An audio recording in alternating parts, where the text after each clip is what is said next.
Accounting no problem में आपका स्वागत है। मैं हूं आरती। आगे बढ़ने से पहले हमारी आपसे प्रार्थना है, कृपया सोचें, आप डेटा एंट्री ऑपरेटर यानी बाबू बनना चाहते हैं या अकाउंटेंट? आप टैली का अधूरा ज्ञान प्राप्त करना चाहते हैं या उसके विद्वान बनना चाहते हैं? यदि आप अकाउंटेंट या विद्वान बनना चाहते हैं तो हमारा आपसे निवेदन है, इस वीडियो सीरीज की सभी वीडियोस को एक एक करके क्रमानुसार ही देखें। वीडियोस को क्रमानुसार देखने के दो तरीके हैं। पहला है हमारी वेबसाइट द्वारा और दूसरा हमारे YouTube चैनल की प्लेलिस्ट द्वारा। टैली के इस वीडियो सीरीज में आज हम बताएंगे अकाउंटिंग की परिभाषा और साथ ही कुछ अन्य परिभाषाएं। इसके पहले वाली वीडियो में हमने आपको बताया था कि टैली सिखाने के पीछे हमारा उद्देश्य क्या है और हमने टैली सिखाने के लिए कितने लेवल्स बनाए हैं। जो लोग टैली सीखना चाहते हैं, निश्चित रूप से उन्हें मालूम है टैली एक अकाउंटिंग सॉफ्टवेयर है, पर क्या आप जानते हैं अकाउंटिंग क्या है, उसको कैसे करते हैं, उसके क्या सिद्धांत हैं, उसके क्या लाभ हैं इत्यादि? शायद कुछ लोग जानते हैं और कुछ नहीं। इसलिए हम टैली सिखाना शुरू करने से पहले प्रारंभ की कुछ वीडियोस में बहुत ही सरल तरीके से अकाउंटिंग से संबंधित कुछ बेसिक जानकारी जो हमें टैली सिखाने के लिए आवश्यक लगी, उन्हें समझाने की कोशिश कर रहे हैं।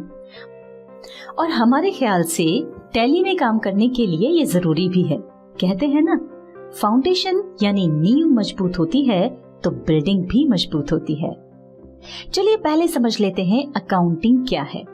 किसी व्यापार या व्यवसाय के वित्तीय यानी फाइनेंशियल लेन देन का लिपिबद्ध रिकॉर्ड रखने, उसका वर्गीकरण यानी क्लासिफिकेशन करने, सारांश प्रस्तुत करने और उसका विवरण यानी रिपोर्ट तैयार करने और उनका एनालिसिस करने की कला को ही अकाउंटिंग कहते हैं। हम इस वीडियो सीरीज में आगे बढ़ते हुए इन सभी बातों को एक एक करके समझेंगे। यहाँ पहले हम इस लेसन में उपयोग होने वाले टेक्निकल शब्दों के अर्थ समझ लेते हैं। सबसे पहले समझते हैं व्यापार यानी ट्रेड क्या है। लाभ कमाने के उद्देश्य से किया गया वस्तुओं का क्रय या विक्रय व्यापार कहलाता है। अब हम देख लेते हैं पेशा यानी प्रोफेशन क्या है। आय अर्जित करने के लिए किया गया कोई भी काम या कोई भी साधन जिसके लिए पूर्व प्रशिक्षण की आवश्यकता होती है, वो पेशा कहलाता है। डॉक्टर, वकील, शिक्षक, इंजीनियर आदि द्वारा किए गए काम पेशा कहलाते हैं। अगली टर्म है व्यवसाय यानी बिजनेस। ऐसा कोई भी वैधानिक काम जो आय या लाभ प्राप्त करने के उद्देश्य से किया गया हो, व्यवसाय कहलाता है। व्यवसाय एक व्यापक शब्द है जिसके अंतर्गत उत्पादन, वस्तुओं या सेवाओं का क्रय विक्रय, बैंक, बीमा, परिवहन, कंपनियां आदि आते हैं। व्यापार व पेशा भी इसी के अंतर्गत आते हैं। अब बात करते हैं ट्रांजैक्शन यानी लेन देन की।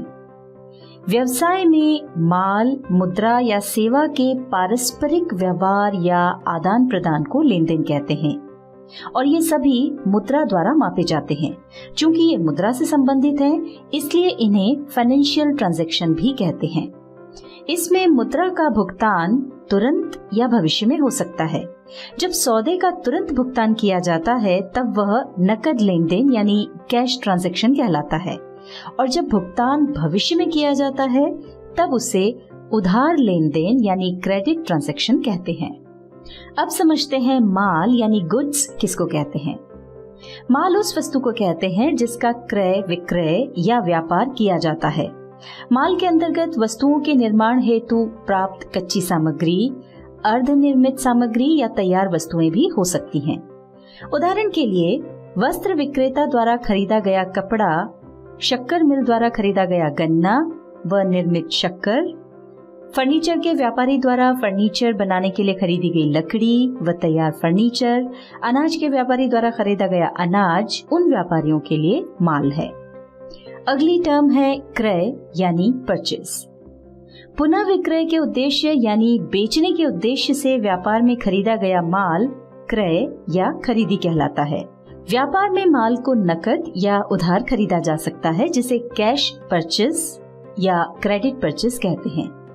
यहाँ एक बात का ध्यान रखें, व्यापारी जिस भी वस्तु का व्यापार करता हो उसके अलावा यदि कोई अन्य वस्तुएं खरीदता है तो वो खरीदी परचेस नहीं कहलाएगी।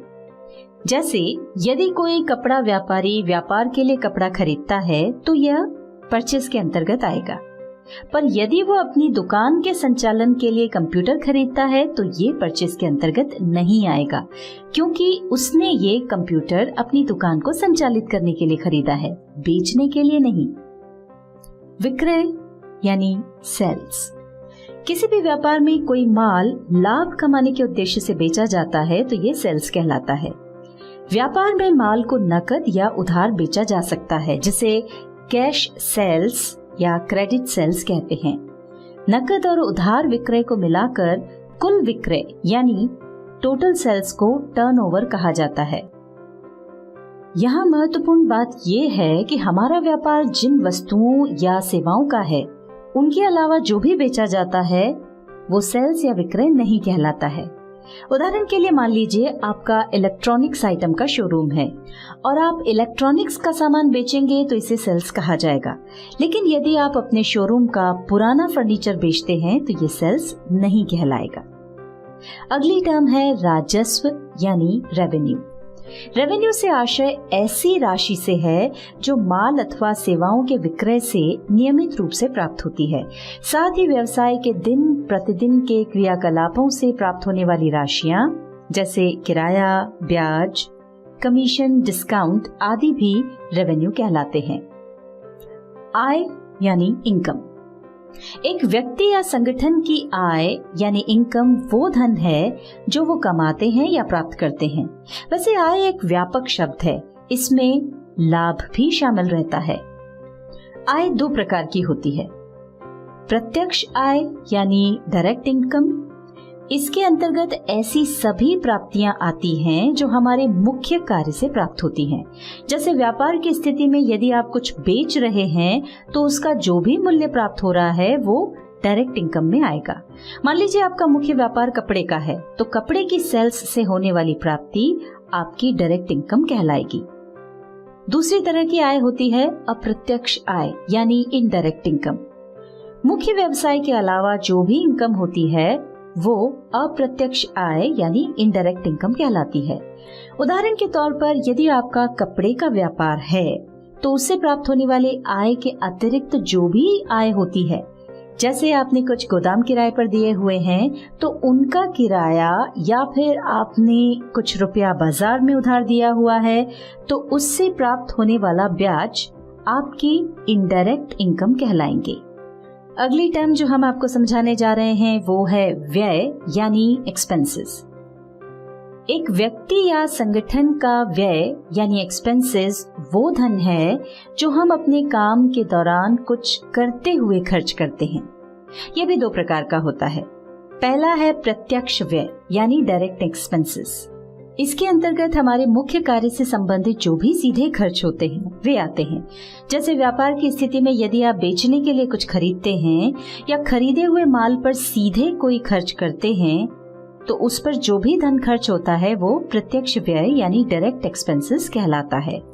उदाहरण के लिए आपका मुख्य व्यापार कपड़े का है तो आप जो कपड़ा खरीदते हैं उसका मूल्य, कपड़े पर कोई एम्ब्रॉयडरी करते हैं उसका खर्च, उसे अपने गोडाउन या फैक्ट्री तक पहुंचाने के लिए गाड़ी भाड़ा देते हैं, तो ये सब खर्चे आपके डायरेक्ट एक्सपेंसेस माने जाएंगे क्योंकि वे कपड़े को बेचने योग्य बनाने में मदद कर रहे हैं। दूसरी तरह का व्यय है अप्रत्यक्ष व्यय यानी इनडायरेक्ट एक्सपेंसेस।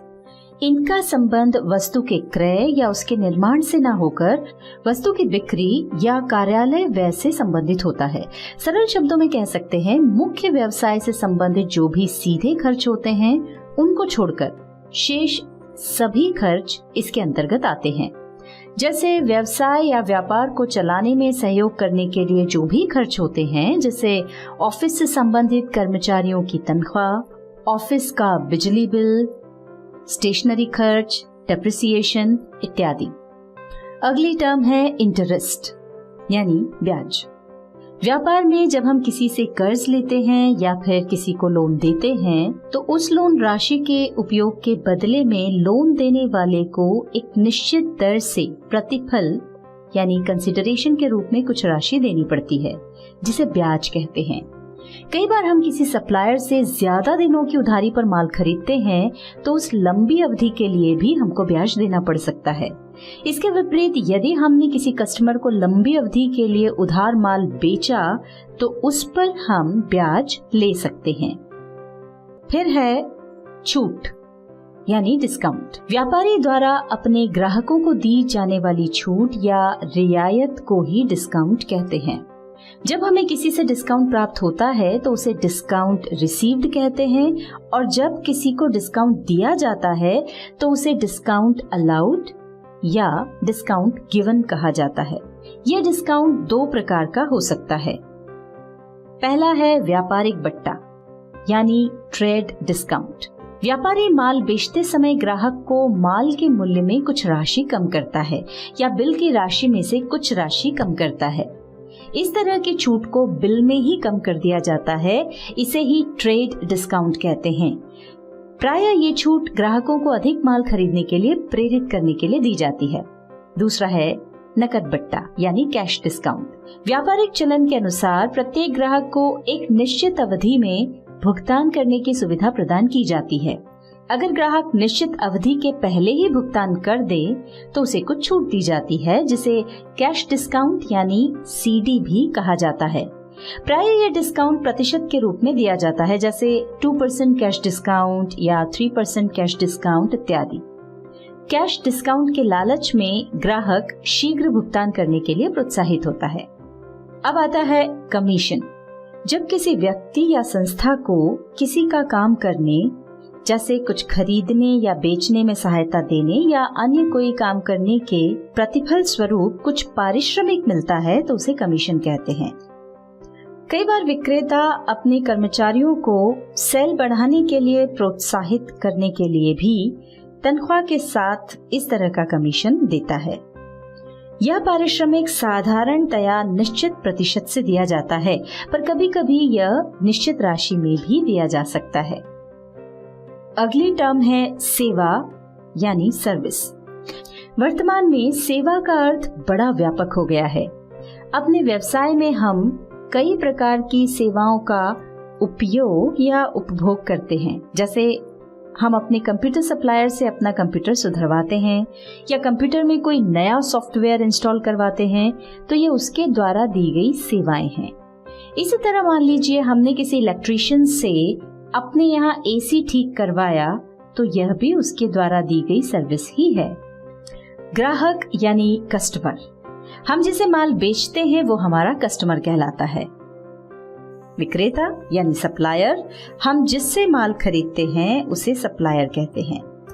ये तो हुई कुछ ऐसी टर्म्स जिनसे हमारा वास्ता बार बार पड़ेगा। इसके बाद वाली वीडियो में हम बताएंगे डबल एंट्री सिस्टम क्या है और इसके अलावा कुछ अन्य परिभाषाएं।